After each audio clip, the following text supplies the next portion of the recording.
What's up, everybody? And thanks again for tuning in to another episode of the Say It Podcast.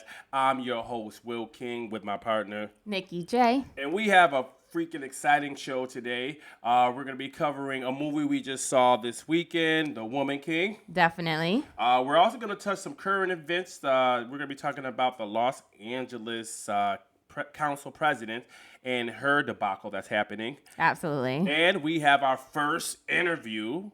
Right? Yay. Our first guest appearance. Our first guest, yes, round of applause, everybody. First guest appearance. It's going to be pretty awesome. So when he gets here, I'm not going to blow the secret right now, but when he gets here, it's going to be a fun, exciting ride. So let's just get right into it. Let's not waste no time. So let's just start off with the weekend, okay? We went to the movies, and we saw Woman King. Woman King. We did. Loved it. He Loved did. it. Loved it. My partner, Did not not. so much. Did not. Not so much. I asked why, and your reply was, I felt that it was a very unclear storyline. I felt they were telling a lot of stories. Therefore, by the end of the movie, I don't know what the movie was really about. I was confused. I thought it was fantastic. How about the acting? The acting in it was so fantastic. Like, these women who played their roles, right? When they played the roles, when they cried, I felt it. I thought the acting was amazing. I thought the acting was great. I thought the wardrobe was great. The sets were, I would have thought I was definitely there. I was in the story. Mm-hmm. There was just like 12 of them. Yeah.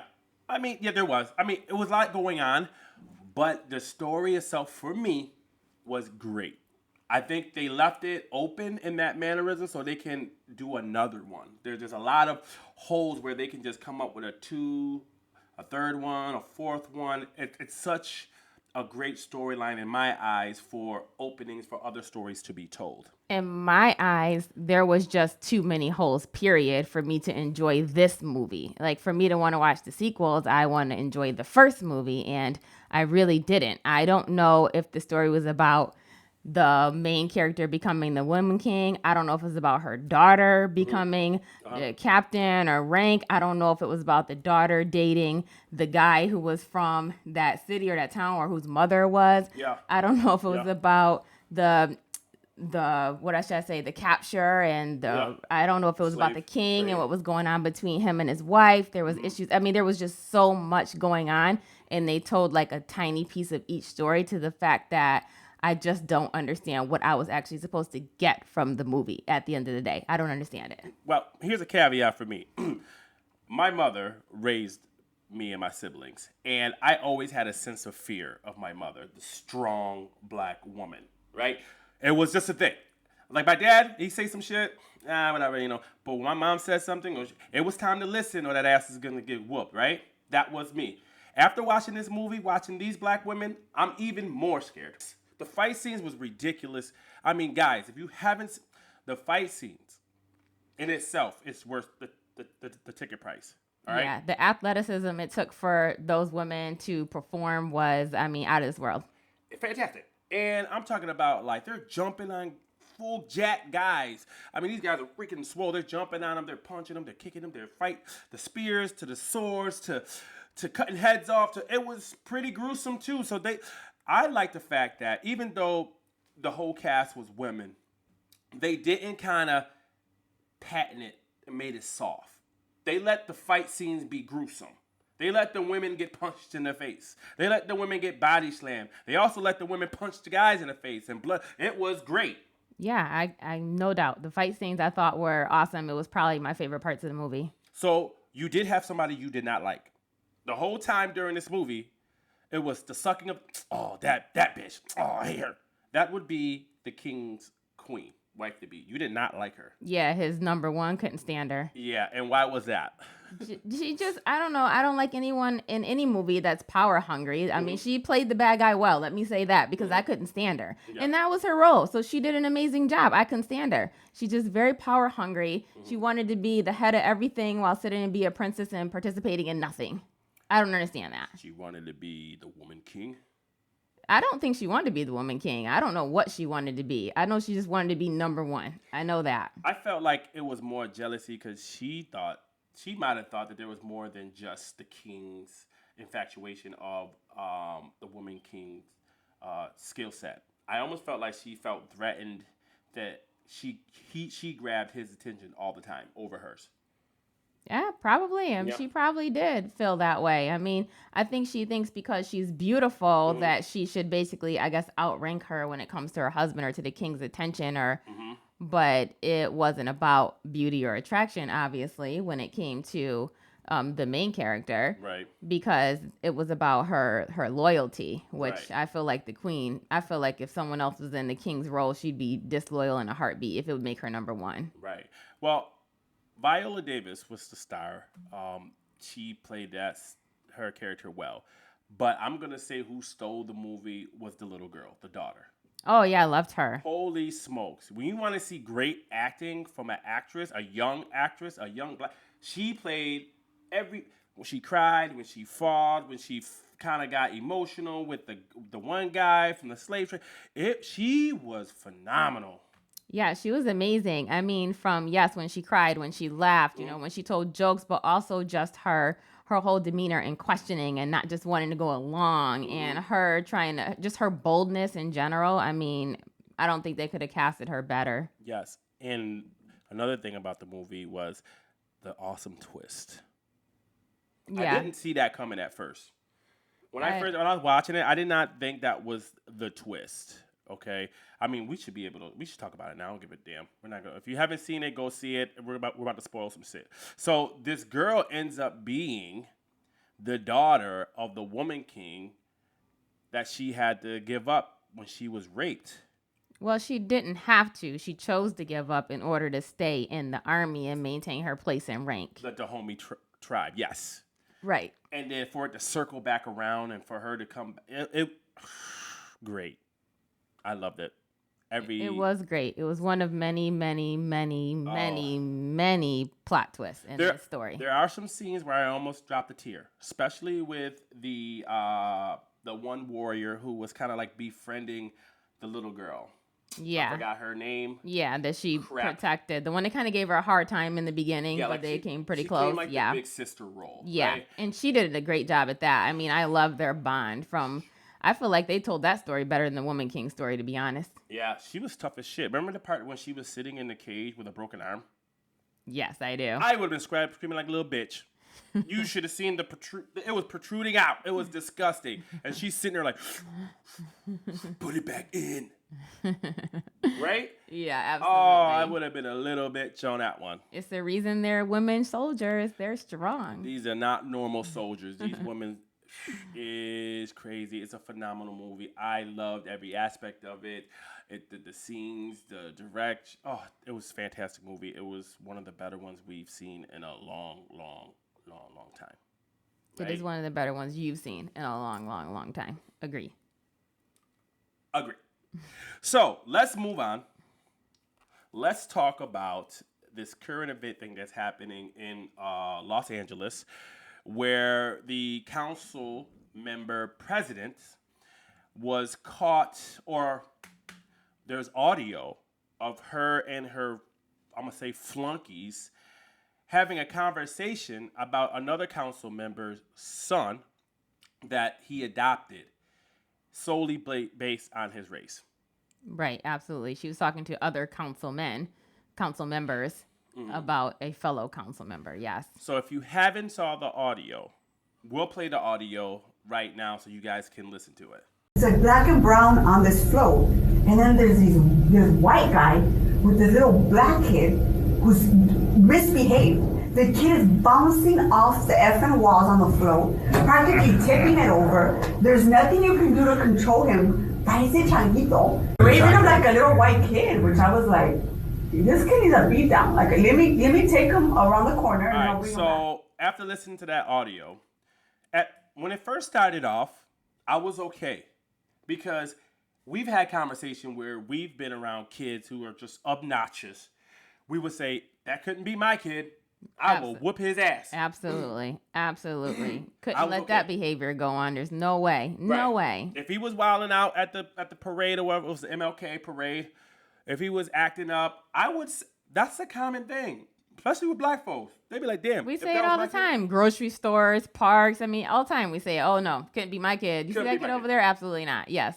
She said he needed a beat down. I'll bring him around the corner. Let me take him around the corner and bring him back. He'll be fine, right? I was okay with that until she called him a little monkey.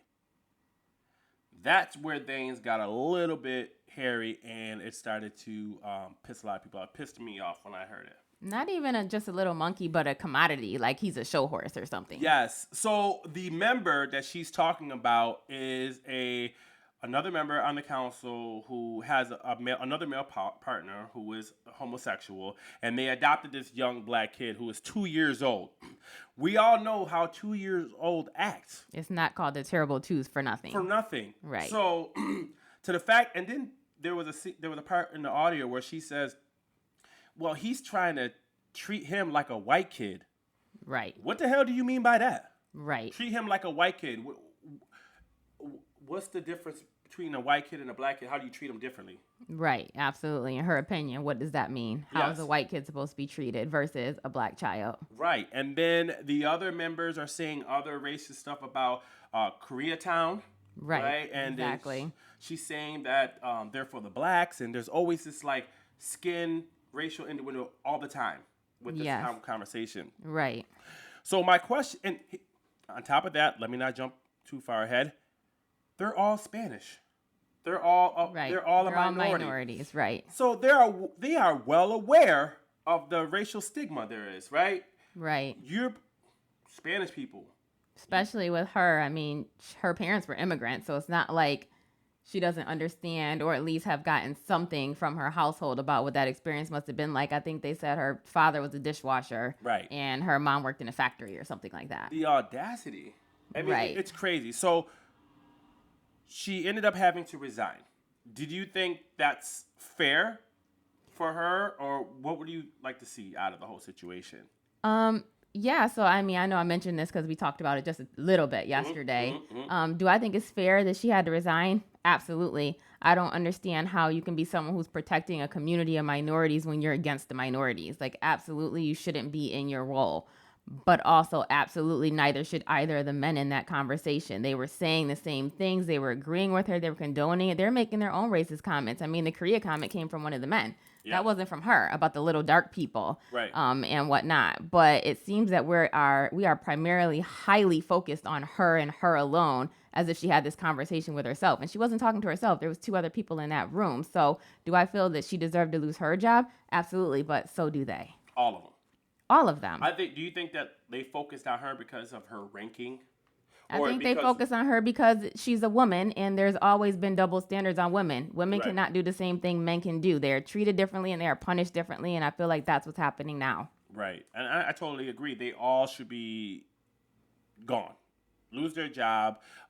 You are supposed to be a public servant, and here you guys are in the back corner and behind doors talking like this. And in this day and age, you would think that they will be mindful because everybody's recording. I assume everywhere we are, somebody's recording.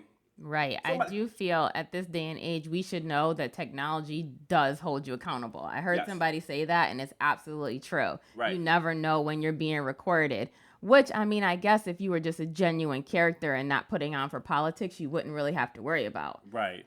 But most politicians, they're not really. They're who they are, politicians. right?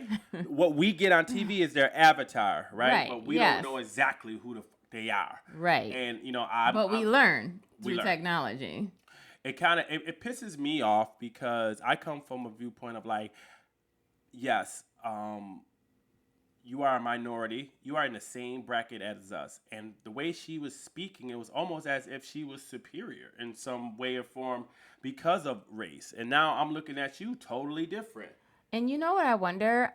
So here, and this is just, I have absolutely nothing to back up what I'm saying, but I wonder if part of her, I feel like this privilege that she's kind of seeming to live by comes from her rank and her status, and the privilege that I know comes along with that. She's kind of forgetting where she came from in a sense. Right. But also, when I was looking into her and her personal story, I see that she said something about being raped years ago when she was running initially. And part of me wonders if that was a black man, if Well- that's where her hate is coming from. That's something to look into.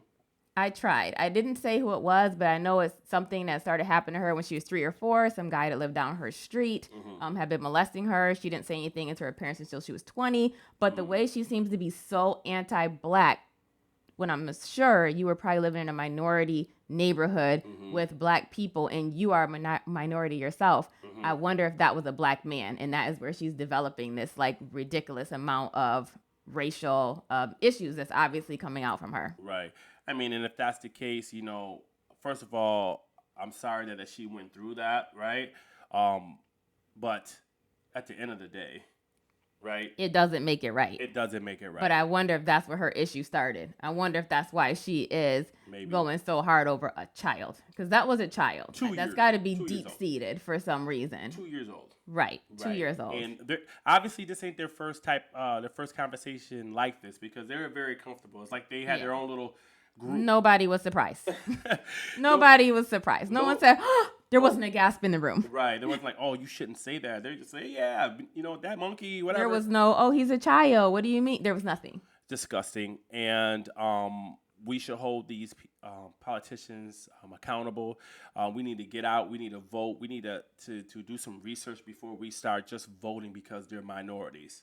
We really need to start making an effort on finding out the backgrounds of people and see how they act truly before we just start picking these people. Because I feel a lot of times these people are in positions just for face value, just to say, hey, we got our first Hispanic person in such and such position, our first black woman in such and such position. Right, which is crazy because she's calling that child a commodity, but that might be what she is. That's probably what she is. She's a commodity at this point in time for being the first Hispanic president council member of Los Angeles. And I feel like as of late, the last 5 years, the liberals and the left has been doing kind of like this, checking the box. Oh, we haven't had a minority here, let's put them there. Whether they're qualified or not, let's put them there. So we could just say we're the party that had the first black person, the first woman. I think they're just checking the box. It wouldn't surprise me, but I also feel that they are checking the box, but in a very smart way. I think that whoever put her in that position knew how she felt, and they liked that. Yeah. They wanted her in that position. They want people to have that opinion, but still be able to say, oh, but look, it's a minority. Right. Yeah. Look at it. She's talking. So frustrating. I'm glad that she's resigned. Hopefully she can get back. I've always been a person of second chances, right? I hope she takes this lesson and learn from this. And if she really wants to continue a career in public service, she learns from this, move on, and come back even stronger and better. Can we just say that, or you're just done with this chick? Yeah, I believe in second chances, and I hope that she can take this lesson and be better in life and stay out of politics. Stay out of politics. Yeah, you can just stay out. You've already showed me your true colors and your true feelings. Like, the trust is broken and lost at this point in time. No one's going to trust what you do behind closed doors, and anything that goes wrong or might go left or whatever, you're going to be the fall guy at this point anyway. You might as well just step on out. You're done. You're over. You ruined that for yourself and let someone else there. It's done for you. You're absolutely correct. So, cool. So we're at this part right now in our show where we're going to have our interview. I'm truly excited, and tune in. Peace.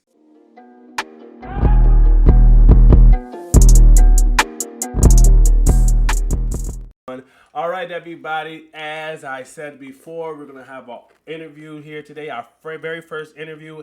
And let me just say, I am excited about this one. This guy here, I knew him since he was about yay big.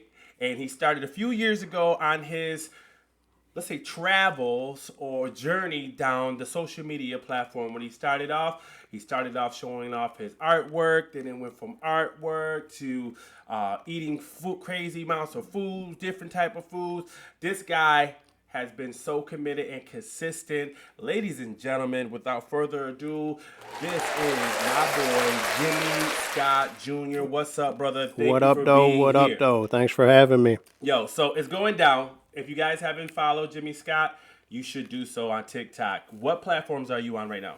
Facebook, Instagram, TikTok, Triller, Likey, and YouTube Shorts. Yes. So I'm just overexcited because I told you like a year ago, I said, yo, I'm going to do this podcast thing. And when I get it up and running, I'm going to get you. My man. Did I not I'm say happy that? to be here. Yes, sir. We are here. And We're here. Yes, So sir. let's just dive in. First question: What made you go for the social media, like almost like the influencer? So I was career? late to social media. I didn't even join any social media platforms until 2018. The internet and social media is giving people an opportunity to change their life. The opportunity to do things around what you like to do. And if you're able to build an account around what you like to do, then that account can be monetized. And so that's what I've been focused on, and that's what I'm doing. And so because I've always been a foodie and into food, I've always worn hats. I've always used hot sauce. So a lot of the stuff that you're seeing in my videos consistently is a part of who I am and what I've always been about. Even if you have to go a few years without making money, the branding of that can eventually, and the opportunities, because things come. Right? Another platform is going to come. Because I spent 2 years without gaining much traction on Facebook and Instagram. Once TikTok came along, I was ready because I had already spent 2 years, developing, content skills and stuff like that. So what would you say if I started today? I say, I want to be a social media influencer. What advice would you give me? I would say, so you're going to have to know what it is that you're trying to accomplish, because that's the only way you're going to stay consistent day in and day out. And so doing stuff like this, being involved with podcasts, doing interviews and things like that has always been on my mental. Like, maybe that was the thing that took off before the food thing, maybe before the art thing. So you're saying consistency is key.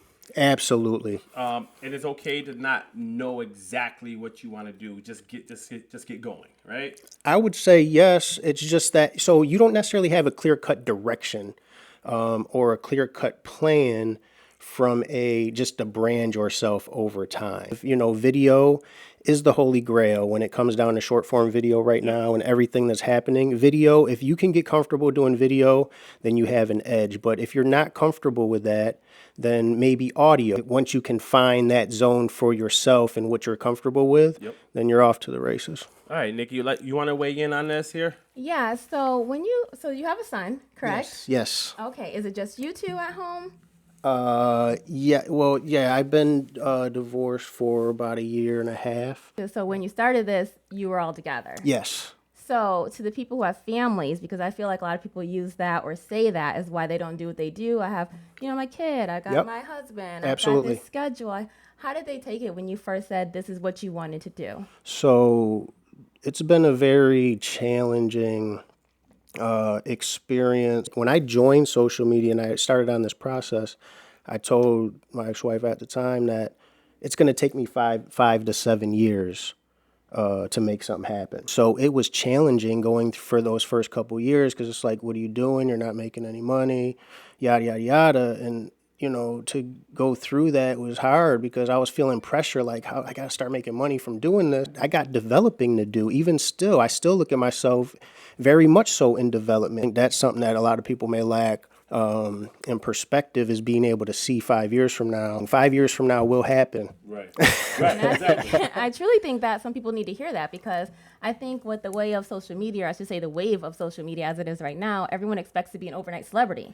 They think it's going to happen tomorrow. Yep. Everyone just does this in a day. Unless you're ultra talented in what you're doing, you're going to have to work for it. And I just super stupid to get viral. And just, so what is one viral moment, right? Yeah. It doesn't matter anymore. Right. You got the superstars of social media going viral every day. Right. They post a video, they're going to get 10 million views. They post five videos today, they're going to get 50 to 100 million views today. Right. And so that's what you're up against. It's not about trying to find that thing that's going to go viral. I have to be able to love what I'm doing for the rest of my life. So I love the fact that you include your son in your videos. And when I watch it, it looks like he's having the time of his life. And in certain points, I feel like he feels like he's carrying the show. So if he was here right now, he would tell you that he is the reason for my social media success. I'm all about the next generation. There's opportunities, and the fact that he has it, like he has it, like he's not scared of the video, like he has it. So I'm trying to, figure out, some options for him. His basketball knowledge is crazy, so it's like, why are we not setting him up with like a little show or something, Right. Never too early to start. It's never too late to start. Absolutely. It's never too late. And that's the thing with, part of my story is that I'm trying to get people to realize being 41 and starting my process in my late 30s, having a 5-year-old son or however old he was at the time for, it's not too late, and don't let that be the thing that stops you is this ageism. The Western world, age is like, once you reach a certain age, they feel like they just disregard you. You don't have nothing to offer, and it's totally opposite. I see, like, even the rap game now. It brings so much happiness to see the old heads still out there performing, And still so creating new music. that's because that's what I mean? where we're at in the history of hip hop. If you're dope, you're dope. And with social media and all of that, you don't need the approval of the big entertainment, record Hollywood, right? You don't Yeah. necessarily need that. So if you're doing your thing, you're doing your thing, and nothing can stop that. Well, let me ask you this. So you've been at this for about, 4 years now? Yep. Okay. What places has this new venture taken you? Have you been around celebrities? Have you been in places or events where you're like, how the hell did I get here? All this because I decided to do the social media. That's starting to happen more. How about events? Like, have you been to any, like, big events yet? So, like Triller flying me down to the Jake Paul and Ben Askren fight last year. Wow. I do remember that. I do remember you there. And you had great seats, right? Any seat. If it's free, you just say it's great seat. And They had a little section Premier for fight. us where they had like food for us and stuff. So we got a little VIP treatment. That was my first experience of being flown out somewhere. You know where I was at? I was home watching you. Just like everybody else, we were home watching you. From all of this, I mean, linking with my guy Ballistic Man and being able him. to, Benny. right. And Butcher. so like he had the 2 songs recorded with him already. And so last summer we were able to do 2 music videos. And You guys were doing it big. yeah, so to be able to do 2 music videos and then within the same summer also have the song recorded with DJ Khaled and Fat Joe, Yeah, I was jealous. that I own a percentage of that song. See? But look at you getting paid and you're not even out there like that. It ain't out. It's called entitlements, Entitlement. Going to fights. And he's so modest about it. I like, love yeah, it. you know, I got- He's so you got modest. to Well, with, I haven't done Khaled too about much. Just these Thank you. 17,000 things, I love it. So what's really exciting is actually being able to see where we were kids, right? And just to see where you're at now, and you were kind of like this Renaissance man from where we're at. We're from Yep. a small town outside of Buffalo, about 25 minutes. And let me just say, when people live in a box, when they said that, that's what they mean where we're from. It's always been you go to school, go to college, get a good job, work the rest of your life, and you thinking outside the box. It was like, I'm about to do the social media thing, and I'm about to be successful at it. People looked at you as like, what is this guy trying to do? I feel like, why am I the only one that feels pressure to like help my son do something in this space when he clearly has it? Like people think I'm really just out here eating ice cream, and that's what's interesting to me, to not understand the branding of it and what it actually means. It all comes down to attention. Attention is the number one asset. That's why Pepsi pays $5 million for a Super Bowl commercial. Because everybody in the world is watching. That's what's attractive to other businesses and brands, is the attention. Hope you guys are listening. He's like giving y'all gems. I don't know how else to do like better unless he does it for you. He's telling you guys how to really do this. I can feel the passion. So here's this. So my partner Nikki, she is getting her little social media thing going on right now, and she's doing a fantastic job. She's found a niche.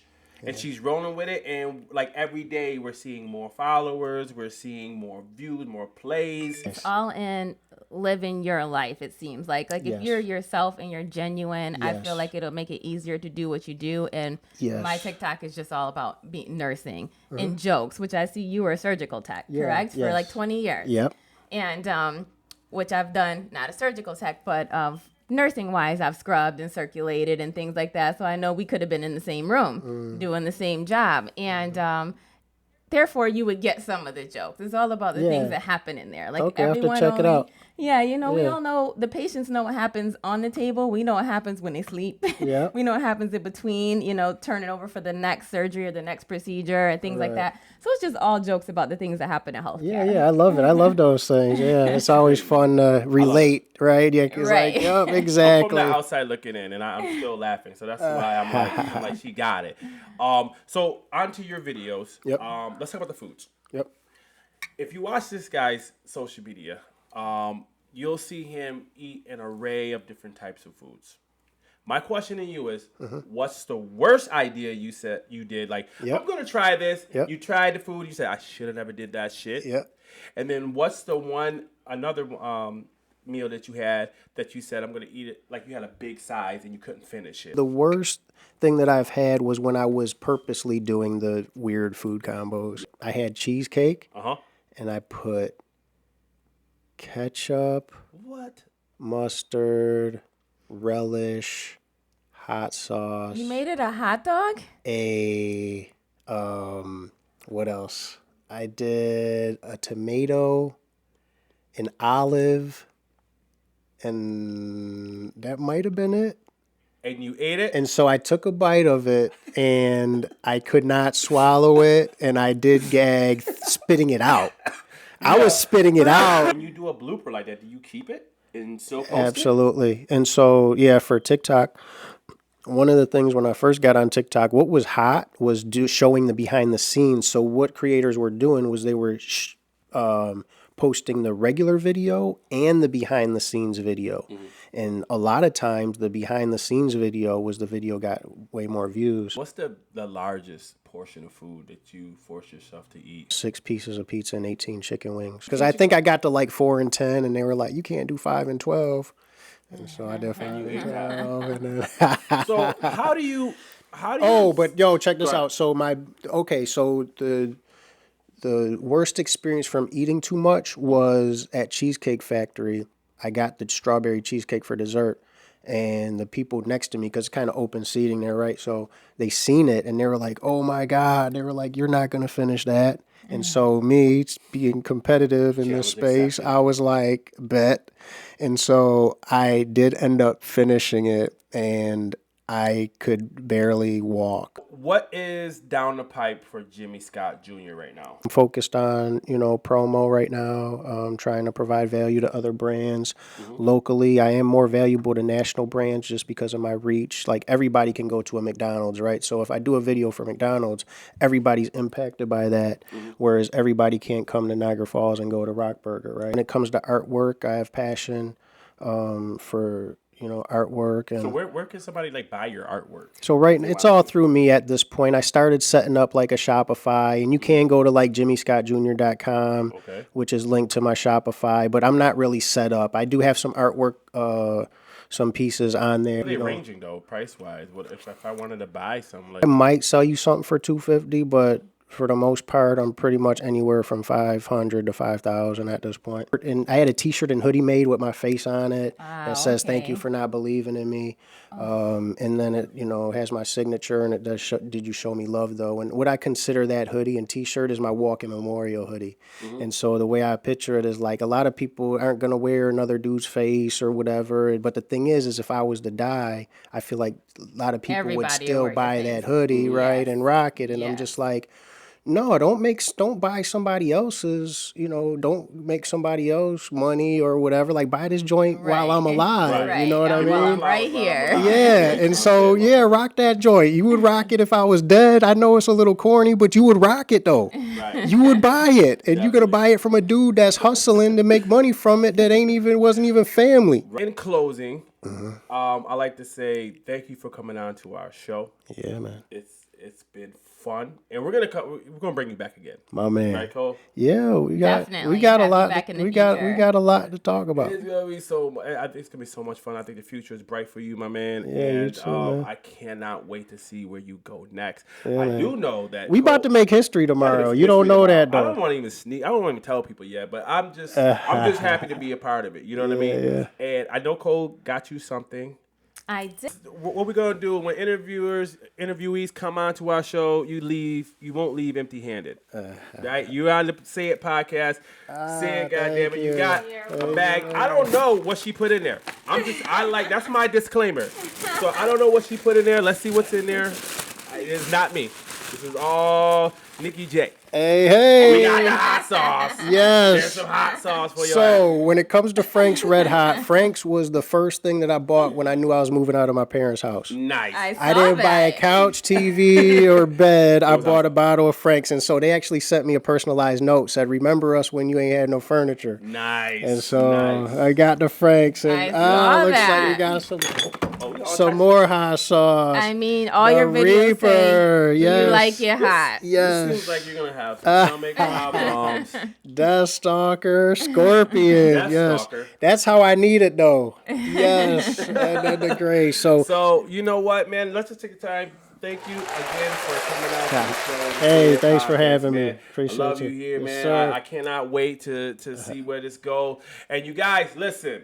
It's only the beginning. That's right. Tune in for the next Just show, getting the next started. episode of the Say It podcast. I'm your host, Will King, with my partner. Nikki J. And we do this just for the love. We love y'all. Tune in to the next episode. Peace.